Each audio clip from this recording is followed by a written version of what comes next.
Have you ever realized that somewhere along the way you forgot to ask yourself what you actually want? You may find yourself saying things like, I don't care, it doesn't matter, and maybe you don't even think twice about it anymore. Because after all, those seem like harmless responses. Maybe someone asks you where you'd like to eat, and you immediately say, whatever sounds good to you. Or someone asks you what you'd like to do this weekend, and your response is, I don't really care. But then someone asks you what you want out of the next chapter of your life, and suddenly you don't know the answer.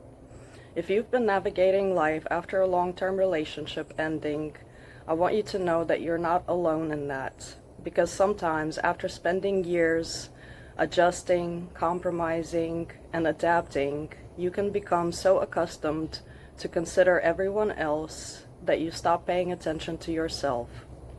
This usually happens so gradually that you don't even notice. You become flexible and easygoing.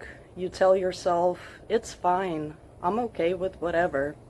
And for a while, that may even feel normal, until one day you realize that you've become so good at accommodating everyone else that you haven't really stopped to ask yourself what you actually want.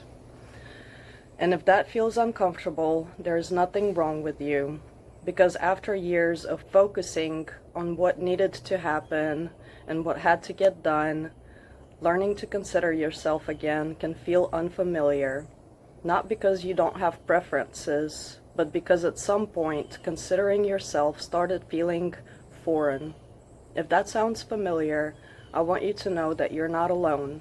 You're not broken or behind, and you most certainly didn't lose yourself. You may simply be in a season where you're learning how to hear your own voice again, and that's okay, because healing doesn't have to happen all at once. You don't need to wake up tomorrow with your entire future figured out.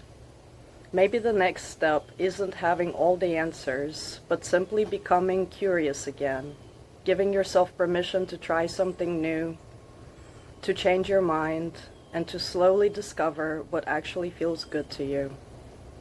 Because after years of putting yourself on the back burner, even small choices can become acts of healing.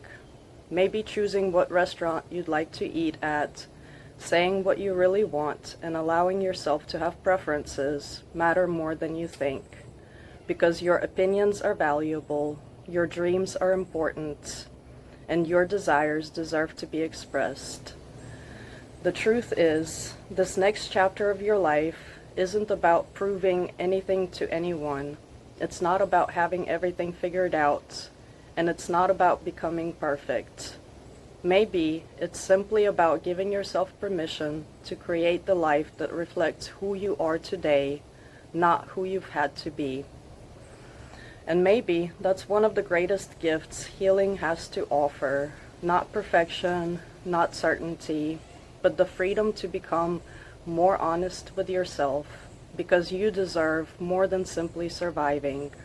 You deserve to enjoy life too. And that's something worth rediscovering. If today's message resonated with you, hit the like button, subscribe to this channel, or share this message with another woman who may need to hear it. Thank you for being here on Iryna's Avenue, and I'll see you in my next video. Bye for now.